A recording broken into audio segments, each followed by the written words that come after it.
The frost in the air was biting, and the sun had barely begun to set as the Williams family gathered in the dining room of their sprawling, isolated countryside home. Every Thanksgiving, they made a tradition of reuniting here, miles from the nearest neighbor, basking in the warmth of food and family.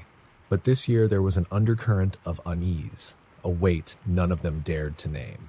Margaret, the matriarch, was bustling in the kitchen and McGee hot, her apron smeared with flour and turkey drippings. Her eldest son, Tom, carved the roasted bird at the head of the table, his knife catching the light with an almost sinister gleam. Beside him sat his wife, Alice, a nervous smile plastered on her face as she wrangled their two young sons. Across the table were Margaret's twin daughters, Rachel and Claire, identical in every way except for the deep scar running across Rachel's cheek, a remnant of an accident from years ago. The dining room felt oppressive, the warm glow of the chandelier failing to dispel the creeping shadows that clung to the corners. The windows were fogged, obscuring the view of the dense woods surrounding the house. As the family settled in and the plates were passed around, Margaret raised her glass for a toast. "To family," she said, her voice trembling slightly. "May we always be together." The room echoed her sentiment, but the cheer felt hollow. As they dug into their meal, a faint knocking sound came from somewhere in the house. At first, it was easy to dismiss. The old house was prone to creaks and groans, but then it grew louder, sharper, more deliberate. Tom set his fork down, his brow furrowing. "Did anyone invite someone else this year?" Margaret shook her head. "No, it's just us." The knocking stopped, leaving a heavy silence in its wake. They all exchanged uneasy glances but continued their meal. The turkey was tender, the mashed potatoes buttery, the cranberry sauce tangy, but no one seemed to enjoy it. The clinking of silverware against porcelain became the only sound in the room. Then the knocking resumed, this time accompanied by the faint scrape of something against the floorboards. It was coming from the front door. Tom stood, his chair screeching against the floor as he moved toward the sound. Alice grabbed his arm. "Don't," she whispered. "What if it's someone dangerous?" "Dangerous or not, they're not staying outside," Tom replied, pulling away. He grabbed a flashlight from the sideboard and disappeared into the dimly lit hallway. The family sat frozen, listening as Tom's footsteps receded. Then came the creak of the front door opening. A moment of silence followed, and then nothing. No footsteps, no voices, no sound of the door closing again. "Tom?" Alice called out, her voice quivering. When there was no response, Rachel and Claire exchanged worried glances before standing. "We'll go check," Rachel offered, but Claire grabbed her hand. "We stick together," she said firmly. They ventured into the hallway, the family watching their retreating figures. Moments later, a blood-curdling scream tore through the house. The twins came running back, their faces pale and eyes wide. Rachel was shaking, clutching Claire's arm. "It's him," Rachel stammered. He's gone." "What do you mean, gone?" Margaret demanded, rising to her feet. Before Rachel could respond, the chandelier flickered, plunging the room into darkness. The children began to cry, their wails echoing in the oppressive silence. Alice fumbled for her phone, but the screen refused to light up. A sharp, metallic scent filled the room, unmistakable and nauseating. Margaret gagged, covering her mouth. "What is that?" she whispered. Then, from the shadows, a low, guttural laugh reverberated, sending a chill through everyone. It was neither male nor female, human nor animal, but something in between. The sound crawled under their skin, rooting them in place. "Who's there?" Margaret demanded, her voice trembling. The laugh stopped, replaced by the sound of heavy, deliberate footsteps. They seemed to echo from all directions at once, making it impossible to tell where they originated. The twins huddled together, their breaths coming in short gasps. Alice clutched her children, her eyes darting around the room. Margaret tried to step toward the kitchen, but her legs buckled beneath her. The footsteps stopped.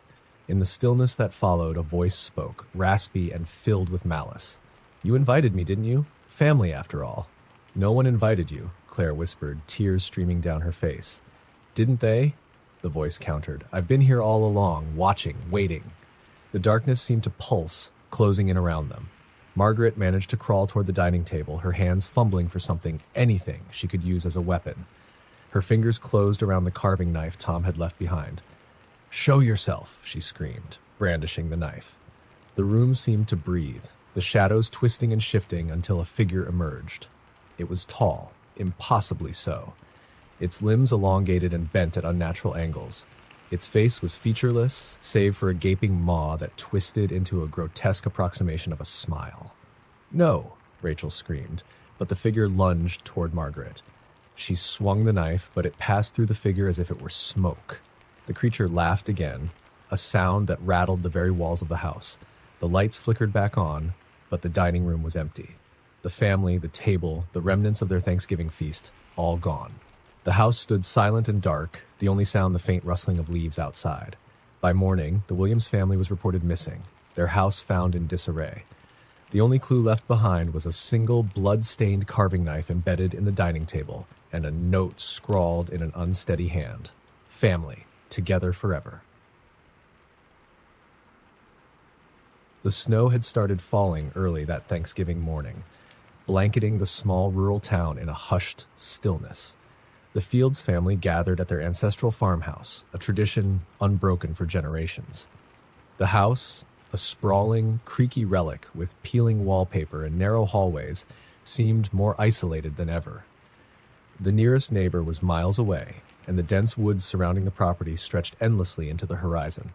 The family had always been large, and this year was no exception. There was Susan, the matriarch, a stern but loving grandmother who had always insisted on keeping the Thanksgiving tradition alive. Her 3 children, Anna, David, and Jacob, had brought their families, filling the old house with the laughter of children and the aroma of roasted turkey. But something felt off this year. There were whispers among the adults, something they didn't want to share with the kids. An incident from years ago, hushed up and buried under layers of denial. When Susan had inherited the house, she'd never mentioned the rumors surrounding it, the disappearances, the strange noises reported by locals, and the old legend of the stranger at the feast. The day passed uneventfully, and by evening, the long wooden table in the dining room groaned under the weight of the feast. Everyone took their seats, their plates heaped with turkey, stuffing, and cranberry sauce. The room glowed warmly with candlelight, the flickering flames casting long, dancing shadows on the walls. But as they settled in, the tension was palpable. Susan stood to make a toast, her hands trembling slightly. "To family," she said, her voice cracking, "and to those we've lost." The clinking of glasses was muted, the words hanging in the air like a bad omen. They had barely started eating when a loud knock echoed from the front door. Everyone froze. Jacob frowned and glanced around the table. Who'd be out here in this weather? Did anyone invite someone else? Susan shook her head, her face pale. No one should be here. The knock came again, more insistent this time. David stood, muttering something about how it was probably a lost traveler. He grabbed a flashlight and moved toward the door, his heavy footsteps echoing in the hallway. The family waited, their ears straining to hear. The sound of the door opening was followed by a long silence. Then, faintly, David called back, "It's fine, just someone looking for directions." He didn't return. Minutes passed, then a full half hour. Anna finally stood, her chair scraping against the floor. "I'll go check on him." "No," Susan said sharply, her voice trembling. "Stay here. Lock the doors." But Anna ignored her, disappearing into the hallway. The children, sensing the rising fear, huddled close to their parents. The candles flickered, their flames struggling against an invisible draft. Suddenly, the lights went out, plunging the room into darkness. The children screamed, and Susan fumbled for the matches on the table. She lit a single candle, its weak light casting eerie shadows across their faces. "We need to stay together," Susan whispered. "Whatever you do, don't." Another knock interrupted her, this time from the back door. It was softer, almost polite, but it sent a chill through the room. Rachel, Anna's teenage daughter, began to cry softly. "What's going on, Grandma?" she asked, her voice breaking. Susan didn't answer. Her hands gripped the edge of the table, knuckles white. "Stay here. Do not open any doors." She moved toward the kitchen, where the back door was located. The family could hear her footsteps receding, then the faint creak of the door opening. A moment later, there was a scream, a sound so primal and filled with terror that it froze everyone in place. Jacob bolted up from his chair. "Stay here," he barked before running toward the kitchen. The remaining family members sat in stunned silence, the candle flickering weakly. Then came the sound of footsteps, not from the kitchen, but from upstairs. Slow, deliberate, as if someone were descending the creaky wooden staircase. Everyone turned toward the hallway, their breaths hitching as the footsteps grew louder. but there had been no one upstairs. The candle flame sputtered and went out, plunging them into total darkness again. Someone, or something, was standing in the doorway. When the lights abruptly flickered back on, the dining room was empty. Plates were left half-eaten, chairs pushed back haphazardly, and the house was silent. The snowstorm outside had grown fiercer, the wind howling against the windows. By morning, the house was discovered by a passing sheriff's deputy checking on the family. He found the dining table untouched, the food cold and congealed. Every door and window was locked from the inside, and there were no footprints in the snow leading away from the house. The only sign of the Fields family was a single blood-stained note left on the table. It read, "One by one they answered the call. Never open the door. Never break the feast." The farmhouse has been abandoned ever since, and every Thanksgiving, locals claim to see a faint light flickering in the dining room, accompanied by the sound of a soft knock at the door. The chill of November hung heavy in the air as the Harper family arrived at their remote cabin in the woods for Thanksgiving. The cabin had been in the family for decades, a rustic retreat far from the chaos of the city. It was nestled in a valley surrounded by dense, skeletal trees that seemed to claw at the overcast sky. The family was small this year. Mary Harper, her husband Greg, and their teenage son Ethan had decided to spend the holiday away from the usual gatherings. Mary thought the isolation would be a welcome change, a chance to bond as a family without distractions. Greg, always pragmatic, had reluctantly agreed, and Ethan, glued to his phone, didn't care one way or the other. The cabin was old but sturdy, with a large stone fireplace in the living room and windows that overlooked the dark forest. It exuded a quiet, eerie charm. As they unpacked, Greg noticed strange markings carved into the doorframe. They looked like crude symbols, almost like a child's drawing, but deeper and more deliberate. He shrugged it off as the quirks of an old building, though something about them lingered in his mind. By late afternoon, Mary had the kitchen bustling with activity. The turkey roasted in the oven, filling the air with a savory warmth that seemed to chase away the creeping unease of the place. Greg chopped wood outside while Ethan sulked in the corner, complaining about the lack of Wi-Fi. As dusk fell, a light snow began to dust the ground, and the woods grew darker, the trees blending into an impenetrable wall of shadows. That's when they heard it, a faint tapping on the front door. Mary froze, wiping her hands on her apron. Who could that be out here? Greg frowned, his axe still propped by the fireplace. He exchanged a wary glance with Mary before walking to the door. He hesitated for a moment, then swung it open. Nothing, just the snow falling silently and the pale, empty woods. "It's the wind," Greg muttered, shutting the door firmly and bolting it. But Mary noticed his hand lingered on the lock for just a moment too long. Dinner went on as planned, though the atmosphere was tense. The tapping returned, sporadic and soft, like a deliberate knock muffled by distance. Each time Greg went to the door, it was the same. No one there, nothing but the cold. "Probably just branches," he said finally, though his voice was tight. Mary didn't argue, but her appetite had vanished. After dinner, they gathered in the living room by the fire, trying to shake off the unease. Ethan, bored, began flipping through a dusty photo album he'd found on the bookshelf. The old black and white photos were of the cabin, but they didn't recognize the people in them, unsmiling figures posed stiffly by the fireplace or standing in front of the cabin, their faces blurred as if the camera had captured them mid-movement. "Who are these people?" Ethan asked, holding up a photo. Mary took it and frowned. "I don't know. Your grandmother never mentioned anyone else owning the cabin before us." Greg snatched the photo, his expression darkening. "It doesn't matter. It's just an old picture." But then Ethan pointed at the window. "Is that the same tree?" Mary and Greg leaned in closer. In the photo, a large tree with a twisted trunk loomed behind the cabin. They recognized it. It was the same tree that now stood in their backyard. But in the photo, something was different. There was a figure standing beneath it, tall and indistinct, its face obscured. "Must be a shadow," Greg said quickly, closing the album and setting it aside. The tapping grew louder. Ethan stared at the front door, his face pale. "That's not branches," he whispered. Greg grabbed the axe and motioned for them to stay put. He unbolted the door and flung it open. Snow swirled in the air, the darkness pressing in. He stepped out onto the porch, the cold biting his skin. The tapping stopped. He scanned the woods, the faint crunch of snow beneath his boots the only sound. Then, from the corner of his eye, he saw it, a figure standing by the twisted tree. It was impossibly tall, its limbs too long, its head tilted unnaturally to one side. It didn't move but seemed to ripple as though it wasn't fully there. "Greg, come inside." Mary's voice broke the silence, sharp with panic. Greg stumbled back, slamming the door shut and bolting it again. "We're leaving. Pack your things." Mary and Ethan didn't argue. They hurried to the bedrooms, throwing clothes into bags.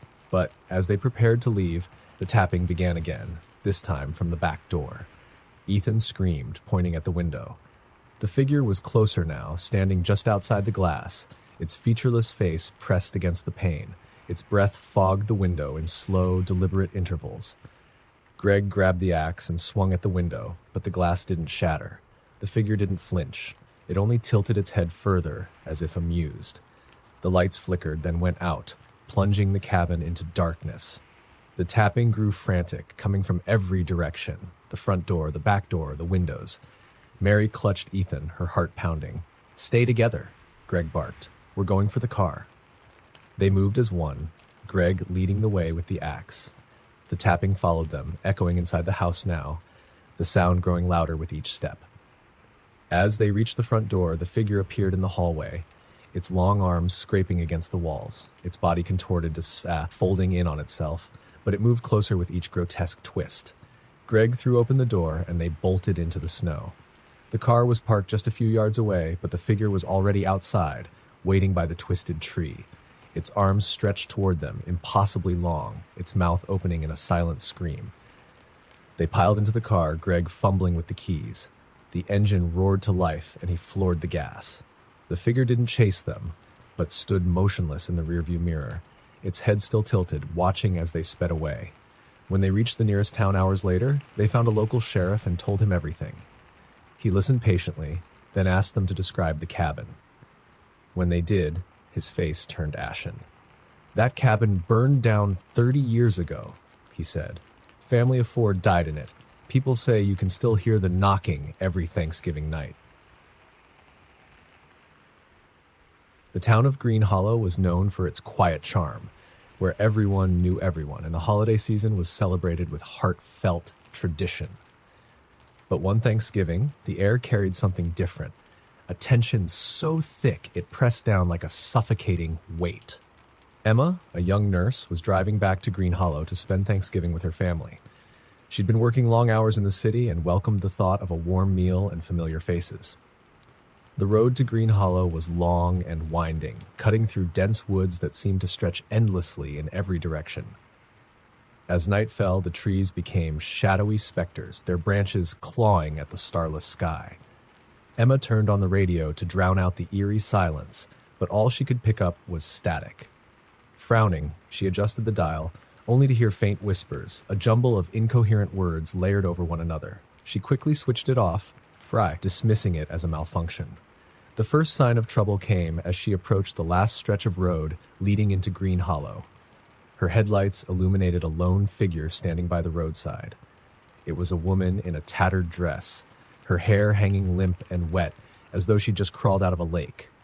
Emma slowed down, her heart pounding. "Do you need help?" she called out through the window. The woman didn't respond. She simply stared at Emma with hollow eyes that seemed too dark, as if they absorbed the light instead of reflecting it. Unnerved, Emma pressed on the gas, her car speeding past the figure. When she glanced in the rearview mirror, the woman was gone. Shaking it off as her imagination, Emma arrived at her family's home just as the first snowflakes began to fall. The old colonial house looked warm and inviting, with lights glowing in the windows and smoke curling from the chimney. Her parents, her younger brother, Caleb, and her Aunt Lizzie greeted her warmly. The house smelled of roasted turkey, spiced cider, and pumpkin pie. For a moment, Emma felt the unease of the drive melt away. Dinner was lively, filled with laughter and stories. But as the evening wore on, Emma noticed something odd. Her family's laughter seemed forced, their smiles strained. Caleb, usually talkative, barely spoke a word, his eyes darting toward the windows. Aunt Lizzie, known for her boisterous personality, kept wringing her hands nervously. "What's wrong with everyone?" Emma finally asked, her voice cutting through the uneasy silence. Her mother shot her a warning glance, but Caleb spoke up, his voice trembling. "She's here again." Emma frowned. Who? The woman, he whispered. The one by the road. Emma's blood ran cold. You've seen her too? Caleb nodded, his face pale. She comes every Thanksgiving. She waits by the road, watching. Last year, she got inside. Emma stared at her family, waiting for someone to laugh and reveal it was all a sick joke. But their faces were solemn, filled with genuine fear. She's looking for something, Aunt Lizzie muttered. Or someone. A sudden knock at the front door made everyone jump. It was slow and deliberate, each knock echoing through the house. Emma's father grabbed a flashlight and motioned for everyone to stay put. Don't open it, Caleb hissed, clutching Emma's arm. It's her. It's probably just a neighbor, their father said, though his voice lacked conviction. He opened the door. No one was there. Just the cold wind and falling snow. But something felt wrong. The air seemed heavier, and the warmth of the house had drained away, replaced by an icy chill. The windows, Caleb whispered, pointing toward the living room. Check the windows. Emma's heart raced as they turned to look. The woman was standing outside, her face pressed against the glass. Her black eyes bore into them, her mouth moving soundlessly as though chanting something. Her hands, pale and skeletal, left smudges on the glass as she dragged her fingers down. Don't look at her, Aunt Lizzie said sharply, pulling the curtains closed. She can't come in unless you invite her. The lights flickered, and the sound of footsteps echoed upstairs, but everyone was in the living room. Stay here, Emma's father said, gripping the flashlight tightly. He headed upstairs, his footsteps creaking on the old wooden stairs. Minutes passed. Then a crash echoed from above, followed by silence. Emma ran after him despite her mother's protests, her heart pounding in her chest. She found him in the hallway, staring at the open door to the attic. His flashlight flickered weakly, illuminating the narrow staircase leading up. She's up there, he whispered. Emma grabbed his arm, pulling him back toward the stairs. We need to leave, now. As they descended, the front door slammed shut, and the temperature plummeted further. The family huddled together in the living room, the only light coming from the dying embers in the fireplace. She won't leave until she has what she wants, Aunt Lizzie said, her voice trembling. What does she want? Emma demanded. Lizzie hesitated, then whispered, to finish her feast. The lights went out entirely, plunging the room into darkness. The sound of scraping filled the air like fingernails dragging along the walls. The woman's voice echoed, low and guttural, weaving in and out of the shadows. One by one, the family disappeared. Emma could feel their absence more than see it. Her mother's hand slipped from hers. Her father's whispered reassurances stopped mid-sentence. Caleb screamed once, then silence. When the lights flickered back on, Emma was alone. The table was set again, but instead of food, the plates were filled with dirt and decayed leaves. The woman sat at the head of the table, her empty eyes fixed on Emma, her mouth twisted into a grotesque smile as she lifted a skeletal hand, motioning for Emma to sit. The front door creaked open, and the cold wind rushed in. Emma ran, her breath visible in the freezing air, the woman's voice chasing her as she screamed for her to stay. When she reached her car, she didn't look back, her tires skidding on the icy road as she sped away. Emma never returned to Green Hollow. The house was found abandoned, the table still set, but no trace of her family was ever discovered. On Thanksgiving nights, locals claimed to see a woman by the roadside, her hollow eyes searching for her next feast. The small town of Willow Creek had a Thanksgiving tradition that dated back centuries, the Lantern Walk. Every year, just after the big Thanksgiving feast, the townsfolk would gather at the edge of the dense Whispering Pines forest, lanterns in hand, to walk a trail that wound through the woods. It was said to honor the town's ancestors. But behind the smiling faces and warm glow of the lanterns, there was a quiet unease about the tradition. No one ever spoke of why the Lantern Walk began, or why it was mandatory for every household to send at least one family member. But the unspoken rule was clear. You didn't skip it. Lila had grown up in Willow Creek and had always found the Lantern Walk eerie.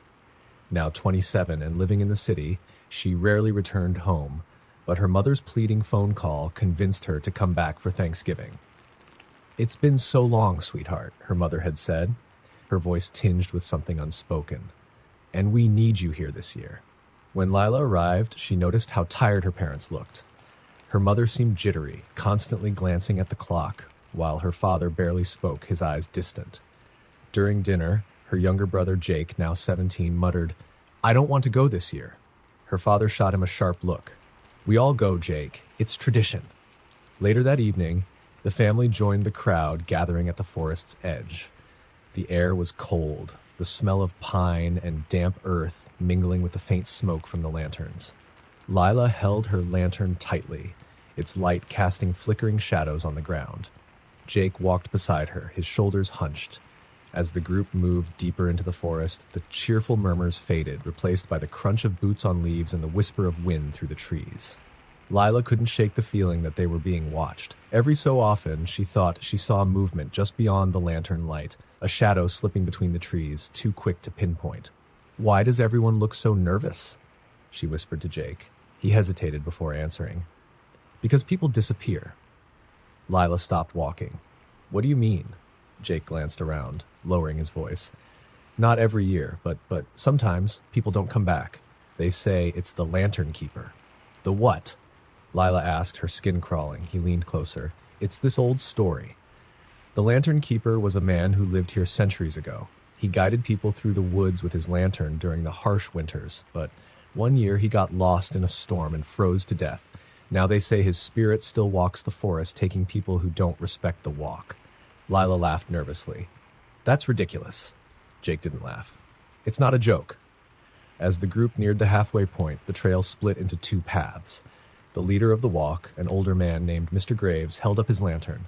Stay together, he warned, and whatever you do, don't stray from the light. The crowd murmured in agreement, but Lila noticed a few people glancing nervously at the darkened woods beyond the trail. She felt it too, that oppressive presence, like something was waiting just out of sight. The walk continued, but Lila and Jake found themselves lagging behind. The lanterns ahead grew dimmer as the distance widened. Lila quickened her pace, but Jake stopped suddenly. Do you hear that? He asked. She paused, straining to listen. At first it was just the wind, but then she heard it. A faint jingling, like metal against glass, coming from the trees. It's probably someone else's lantern, she said, though her voice wavered. Jake shook his head. It's too far off the trail. The jingling grew louder, joined by the crunch of leaves. A faint glow appeared among the trees, bobbing up and down as though someone was walking toward them. Lila's grip on her lantern tightened. Hello? She called out, her voice trembling. The glow stopped, and for a moment, everything was silent. Then a figure stepped into view. It was a man, or what used to be one. His face was gaunt, his eyes hollow, and his skin stretched tightly over his bones. He held a rusted lantern that flickered with an unnatural bluish light. Stay on the path, the man rasped, his voice like the crackle of dry leaves. Jake grabbed Lila's arm, pulling her back toward the trail. That's him, he whispered. The lantern keeper. The figure didn't follow, but stood watching as they hurried back to the group. Lila's heart raced as they caught up with the others, but when she glanced back, the figure was gone. The walk ended without further incident, but Lila couldn't shake the image of the lantern keeper from her mind. That night, as she lay in bed, she heard the jingling again, faint but distinct. She sat up, her breath fogging in the cold air. The sound was coming from outside. She crept to the window, peering out into the yard. There, at the edge of the forest, stood the lantern keeper, his glowing light casting long shadows across the snow. He raised his lantern, tilting it toward her as if beckoning. The next morning, her parents found her bed empty. The only sign of her was a trail of footprints leading into the forest. The townsfolk searched, but Lila was never found. Every Thanksgiving since, a new rule was added to the lantern walk. Never look back. The cold November air was sharp, the kind that bit into your skin and left a sting even through layers of clothing. Sarah had always hated Thanksgiving with her extended family, but this year her parents insisted she join them at her Aunt Clara's isolated farmhouse, miles away from the nearest town. The farmhouse stood alone in a sprawling field, surrounded by a thin line of skeletal trees. Its old, weather-beaten exterior seemed to groan under the weight of years, the shutters hanging at odd angles and the faint smell of mildew seeping through the walls. Inside, the warm glow of the fireplace didn't quite dispel the unsettling vibe the place gave Sarah. Dinner was stiff and awkward, the kind of family gathering where small talk was strained and everyone avoided bringing up past grievances. Sarah kept glancing at her cousin Mark, who sat silently, staring at his plate. Mark was younger than her by a few years, but tonight he looked older, tired, and afraid. After dinner, as the adults drank wine and retreated to the living room, Sarah cornered Mark in the hallway. "What's wrong with you?" she asked in a whisper. "You've been acting weird all night." Mark hesitated, glancing toward the living room. "Did they tell you why we're really here?" he asked, his voice low. Sarah frowned. "What do you mean?" "This isn't just Thanksgiving dinner," Mark said, his face pale. "They brought us here for the offering." "The what?" Sarah scoffed, but Mark's expression didn't change. "They do it every few years," he said, his voice trembling. "Something out there, something in the woods. It demands an offering. If we don't give it what it wants, it takes someone." Sarah rolled her eyes. "Okay, sure. Great campfire story, Mark. You've been watching too many horror movies." Mark grabbed her arm, his grip surprisingly strong. "I'm not joking," he hissed. "You don't hear it yet because you're not listening, but you will. Everyone does." Sarah shook him off and walked away, dismissing his paranoia. The farmhouse was old and creaky. Of course, it would make strange noises. But later that night, as everyone settled into their rooms, she started to hear it. The faintest sound, like a low hum or a distant voice, drifting through the walls. She sat up in bed, straining to listen. It wasn't the wind.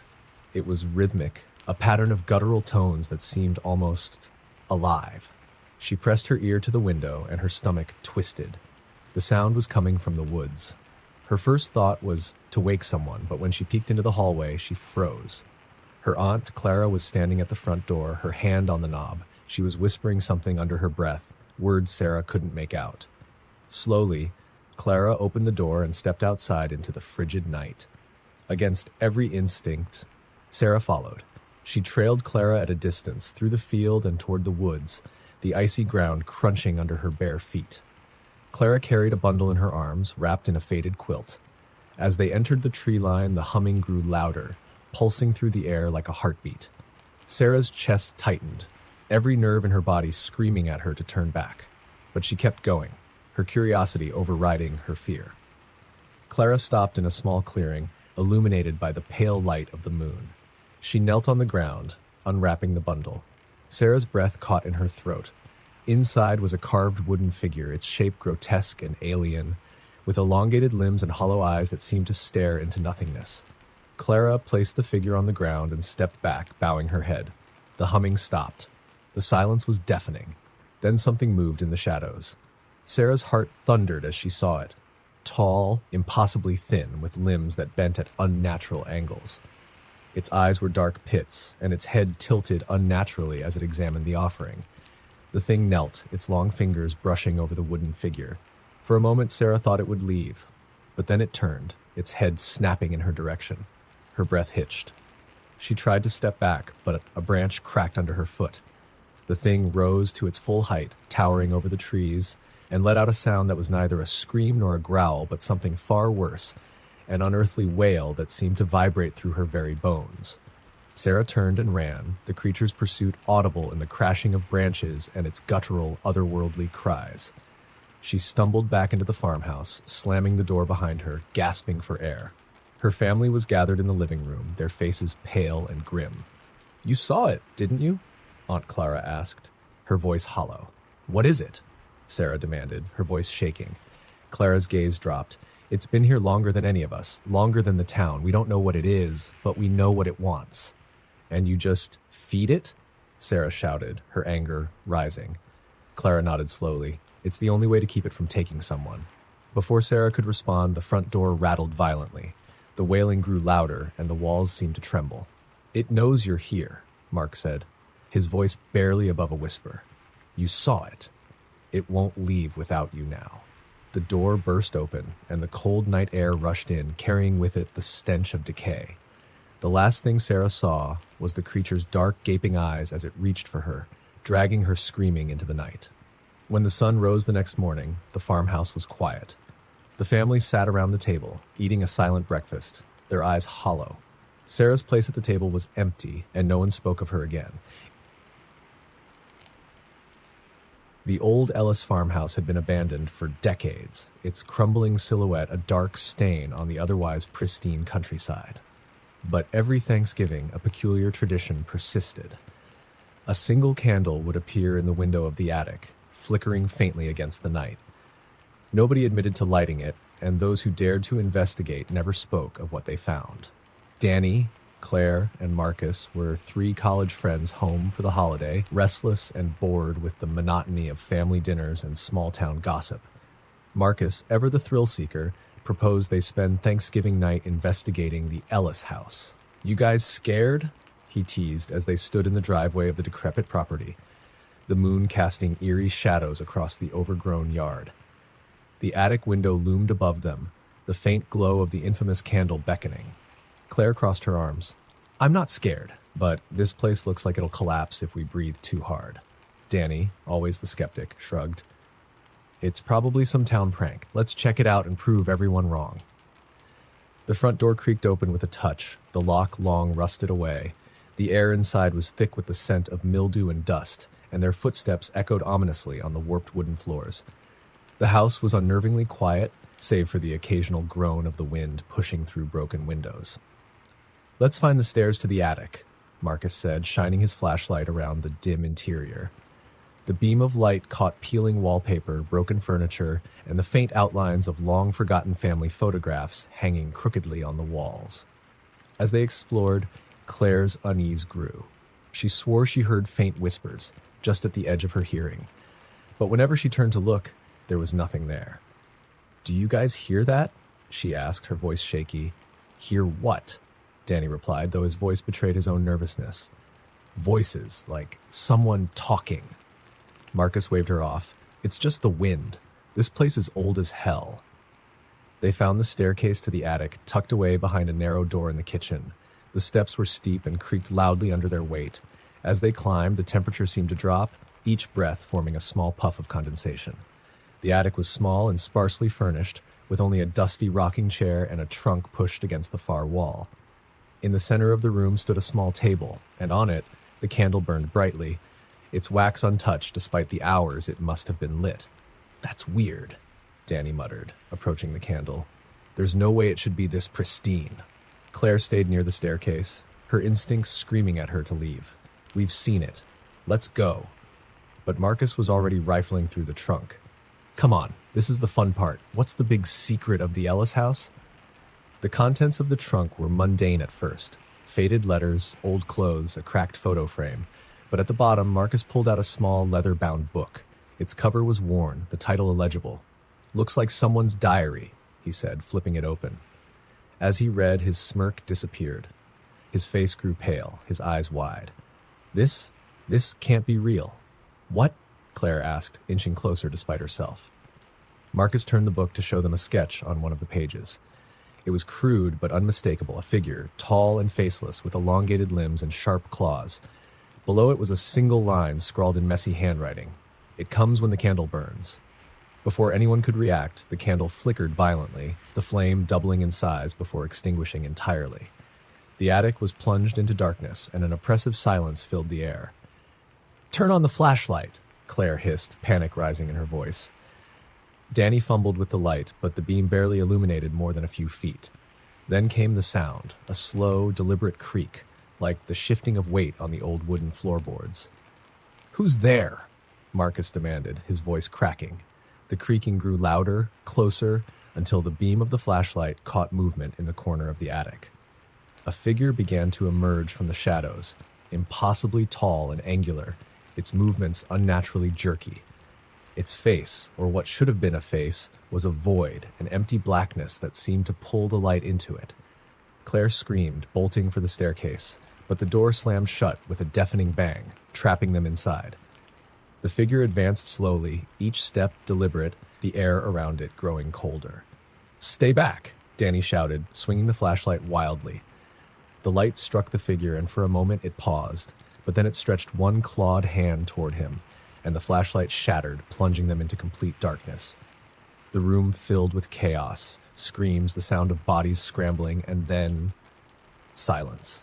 The next morning, the Ellis farmhouse was quiet again, the candle once more burning in the attic window. The townsfolk noted the absence of the 3 friends, but didn't speak of it. Those who lived in Willow Creek knew better than to question the Ellis house or its traditions. Thanksgiving came and went, and as winter set in, the story of the candle remained just that, a story. But those who passed by the farmhouse at night swore they could hear faint whispers and the sound of a rocking chair creaking in the attic. The Frost family Thanksgiving reunion was supposed to be a joyous occasion. For years, they had rented a sprawling lodge deep in the woods of Vermont, isolated from the world. It was the perfect setting for a holiday feast, surrounded by snow-dusted trees and the crackle of a roaring fireplace. But this year, something felt off. Hannah, the youngest of the family, was the first to notice it.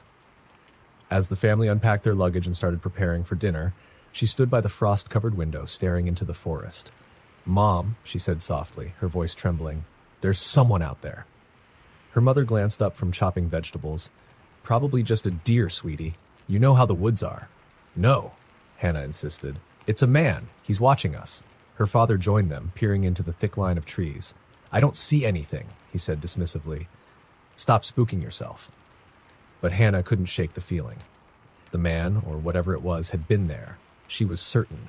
As the evening wore on, the family gathered in the lodge's dining room, the table overflowing with turkey, stuffing, and all the trimmings. Laughter and chatter filled the air, and for a moment, Hannah's unease faded. But then the power flickered. "Old wiring," Uncle George said, waving it off. "These places are charming, but they're not exactly reliable." The lights steadied, but the mood had shifted. The wind outside howled against the windows, and shadows seemed to stretch and bend unnaturally in the dim light. Hannah wasn't the only one feeling it now. Her cousin Jake, who prided himself on being a skeptic, kept glancing at the window as if expecting to see something staring back. Her Aunt Lydia fidgeted with her napkin, her eyes darting to the darkened hallway that led to the bedrooms. After dinner, the adults gathered in the living room to drink wine while the younger ones played board games by the fire. That's when the knocking started. It was faint at first, just a soft tap, tap, tap against the back door. Jake looked up from his game. "Did you hear that?" "It's just the wind," Aunt Lydia said quickly, but her voice wavered. The knocking grew louder, more insistent. "Bang, bang, bang!" Uncle George stood, grabbing a flashlight. "I'll go check it out." "No," Hannah blurted. "Don't open the door." George laughed nervously. "What, you think there's some big bad wolf out there? It's probably just a tree branch." He opened the back door, shining the flashlight into the darkness. The beam illuminated the snow-covered porch and the edge of the forest beyond. Nothing was there. "See," he said, shutting the door behind him. But as he turned back toward the living room, a loud thud shook the walls. It came from the roof. "What the hell was that?" Jake said, standing up. "Probably snow falling off the roof," George muttered, but his face was pale. "I'll check it out." He stepped outside again, but this time he didn't come back. Minutes passed, then half an hour. The family began to panic, calling his name into the night. The wind swallowed their voices, offering no response. "Lock the doors," Aunt Lydia said, her voice shaking. "Something's not right." The lodge descended into chaos. The power flickered again, plunging them into darkness. Jake grabbed a lantern, its dim light barely cutting through the shadows. The knocking returned, this time at every door and window surrounding them. The rhythm was erratic, desperate, like dozens of hands pounding to be let in. Then came the whispering. It was faint at first, barely audible over the wind, but it grew louder, distinct. Voices, dozens of them, murmuring words none of them could understand.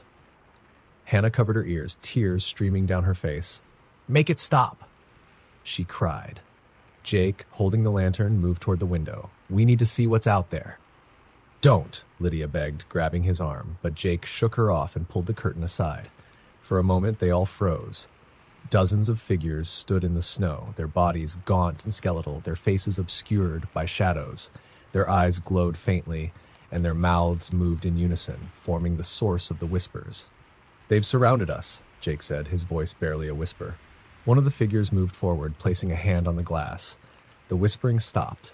The silence was worse. Suddenly, the windows shattered, and the figures poured into the lodge like a flood of shadows. The family screamed, scattering in all directions. Hannah ran for the stairs, her heart pounding in her chest. Behind her, she heard the others shouting, their voices cut short one by one. She locked herself in a bedroom, shoving furniture against the door. The whispers returned, louder this time, echoing inside her head. She pressed her hands over her ears, rocking back and forth as tears streamed down her face. Then the doorknob rattled. "Hannah," a voice called softly. It was her mother. "Sweetie, it's okay. Let me in." But something was wrong.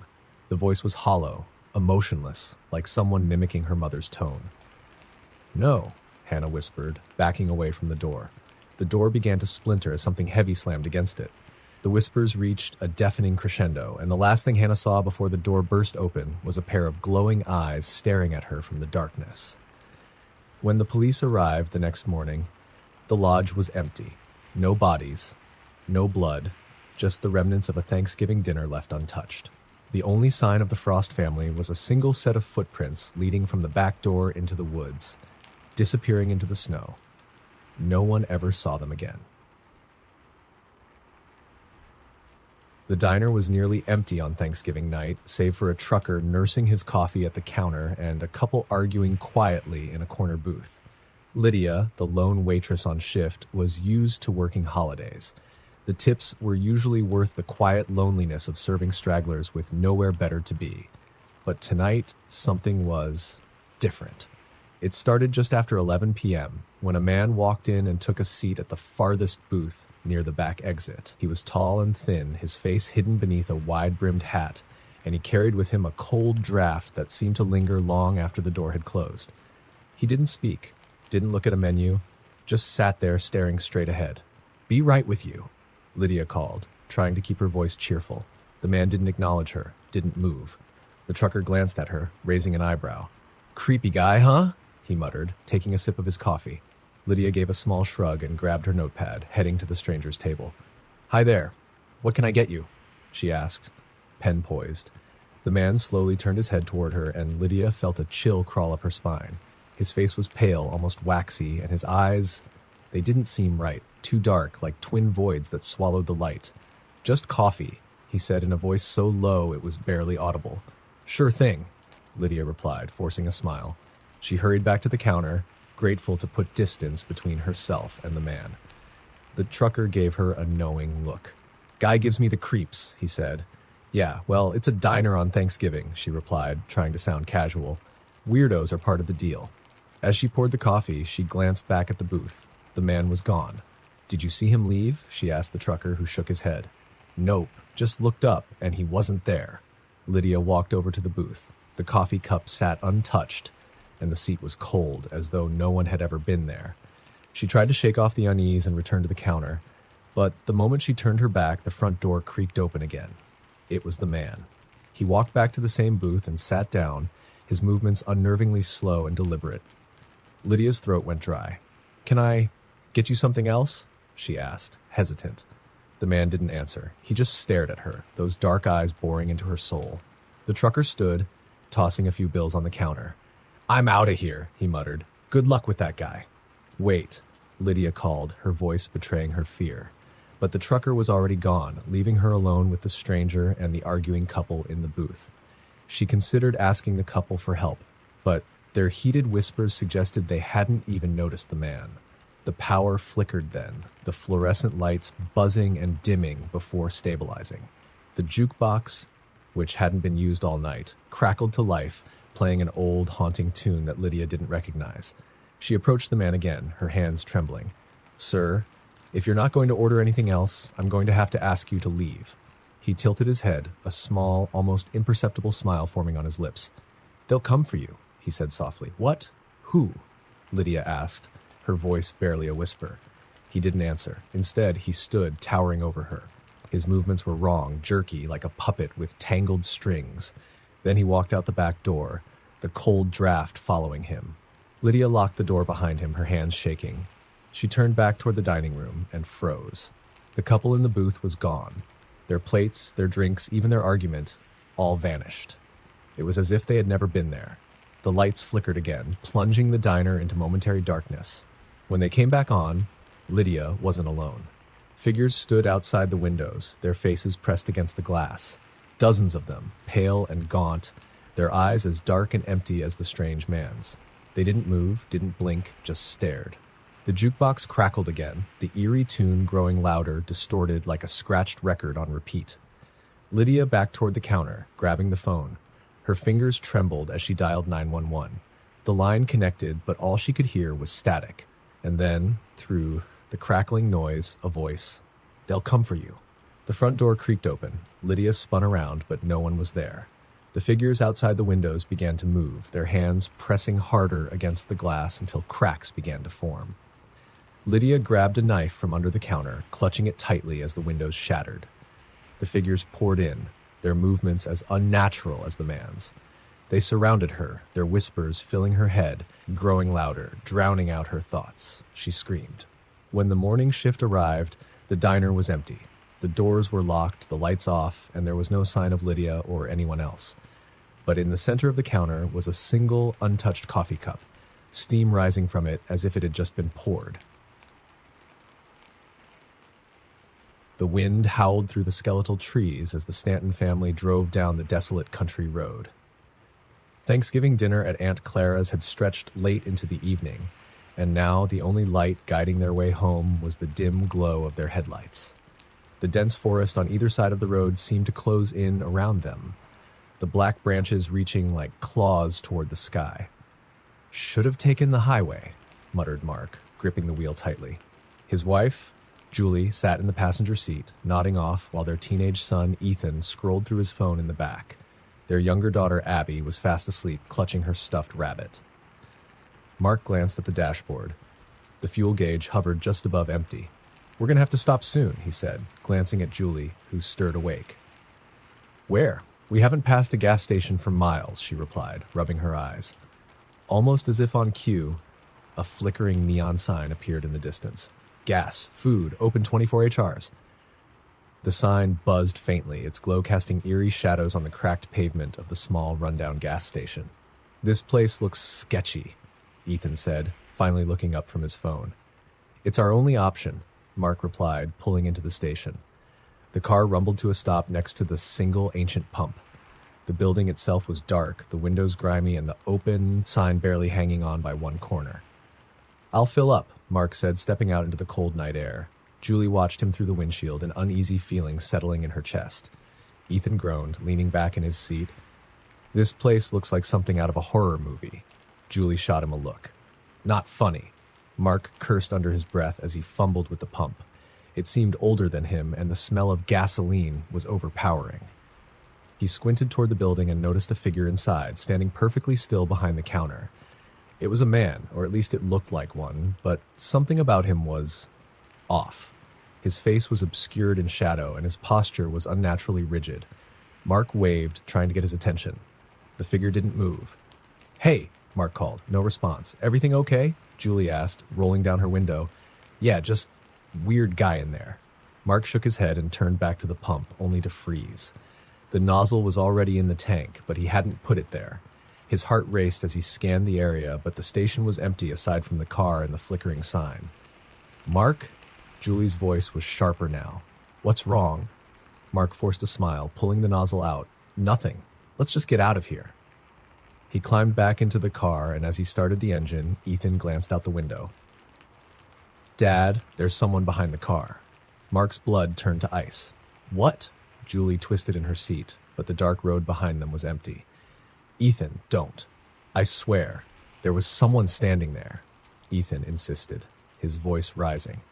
"They were just staring at us." Mark didn't wait to find out. He hit the gas, the tires screeching as they sped away from the station. Abby stirred in her sleep, mumbling something unintelligible. The family drove in tense silence for several minutes, the forest pressing in around them. Then the car began to sputter. "No, no, no," Mark muttered, glancing at the fuel gauge. "It was empty." "That's impossible. I just filled it." The car rolled to a stop, the headlights dimming. Darkness swallowed them, and the wind outside seemed to grow louder, almost like whispers. Julie grabbed her phone. No signal. "Of course," Ethan muttered, peering nervously out the window. "We'll have to walk," Mark said, opening the door. The cold hit him like a slap, but he ignored it. "There's got to be a house or something nearby." "Are you serious?" Julie asked, her voice trembling. "We can't just leave the car." "We don't have a choice," Mark replied, his breath visible in the icy air. "Stay here with the kids. I'll go look." "No way," Ethan said, unbuckling his seatbelt. "I'm not staying in this creepy car." Reluctantly, Julie agreed, and the four of them set off down the road. The forest loomed on either side, the trees creaking and groaning as the wind cut through them. Abby clutched her stuffed rabbit tightly, her eyes wide. Do you hear that? Ethan asked after a few minutes. Julie stopped, straining to listen. There it was, a faint rustling, like footsteps in the underbrush. It's probably just animals, she said, though her voice lacked conviction. The rustling grew louder, closer. Abby whimpered, clinging to Julie's leg. Mommy, I don't like this. Mark quickened his pace, scanning the darkness for any sign of help. Then he saw it, a faint light flickering through the trees. There, he said, pointing. It's a house. The family stumbled toward the light, relief washing over them. But as they approached, the light grew dimmer, almost as if it were retreating. The house itself was old, its windows dark and lifeless. The front door creaked open on its own. I don't like this, Julie whispered.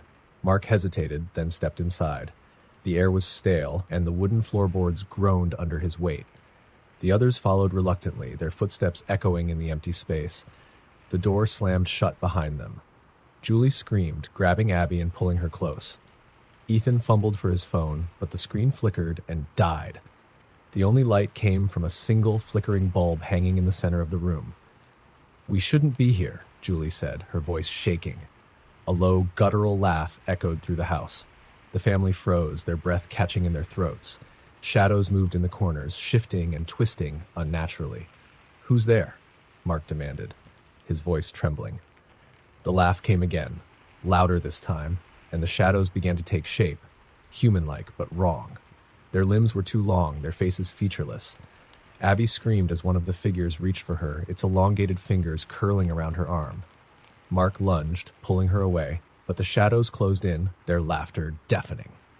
The last thing Julie saw before the darkness swallowed them was the wide-brimmed hat of the man from the gas station, his empty eyes gleaming in the flickering light.